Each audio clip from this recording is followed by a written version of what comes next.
As the month of Ramadan draws to an end,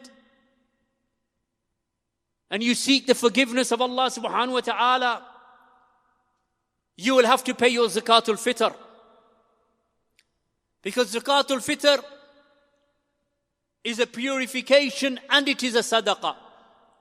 Abdullah ibn Abbas radiyallahu anhu wa radiyallahu anhuma, in a hadith or in an athar collected by Abu Dawood, he said that Allah's Messenger obligated Zakatul Fitr as a purification for the fasting person from indecent speech and loose talk, and in order to feed the poor.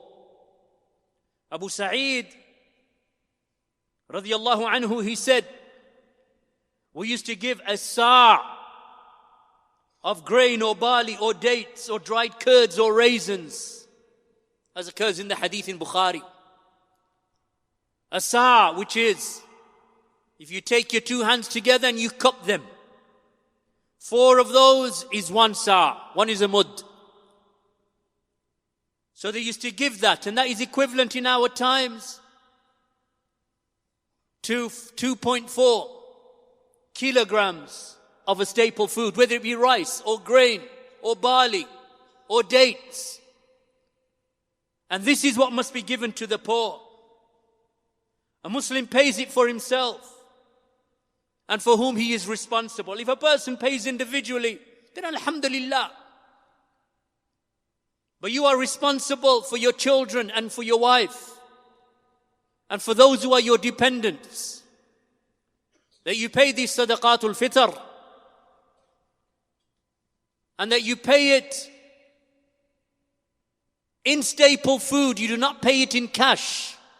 You don't go to a poor person and say to him, here's £5 or here's £6. Go to the supermarket and buy what you wish.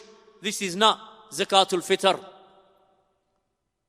Zakatul Fitr is paid in food, in staple food.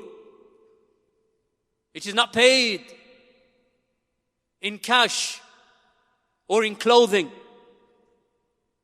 Allah's Messenger sallallahu alayhi wasallam, he ordered sadaqatul fitr, as Abdullah ibn Umar said, on behalf of the young, the old, the free and the slave, and whomsoever you are responsible for. And it must be paid, my brothers and sisters, in the land wherein you live. The land where you spent your Ramadan, that is where you spend and give this food. Because they are awla, the poor people of your land are more deserving of your sadaqah. Indeed, of your zakatul mal even. They are more deserving than those who are outside of your land. Your neighbors, your community, the Muslims around you, they are more deserving. And if they are poor people, and they are poor people, even in the areas that you live in, they are poor people, give them your sadaqatul fitr. I know that you drive down the roads or you walk in the streets and you see all these billboards giving this country and giving that country. But min bab awla, and more deserving are the people in your land.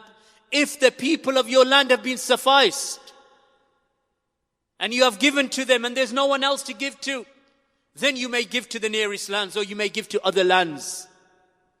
As for this habitual practice of sending your funds overseas, and you'll see it again on Eid al-Adha, that it has become a business where people even they've stopped slaughtering. Sunnah mahjura. They have abandoned on Eid al-Adha of slaughtering the animal. They just send the money somewhere else, let someone else do it. So they send it to other countries and they abandon this sunnah. Likewise, this sunnah is going to be abandoned by many of the people. There are people in need, so give them. Even if 100 of you get together and give to one family, it is permissible. 100 people or 200 people can come together and give their zakatul fitr just to one family who is poor, or 2 families who are poor. Then, if there is no one else to give to, and you cannot find someone in your land, then yes, you should send it to someone overseas or in another land that is close to you, who is in need. So Zakatul Fitr, Allah's Messenger sallallahu alayhi wasallam, he commanded it as occurs in the hadith in Bukhari and Muslim, that Allah's Messenger commanded that Zakatul Fitr to be handed out before the people leave their homes for the Salatul Eid. So when is it to be paid? When is it to be given? It is to be given to the poor before the people leave out from their homes. Nafi' rahimahullah ta'ala from the Tabi'een, he said that Ibn Umar used to give it to the poor 1 or 2 days before Eid.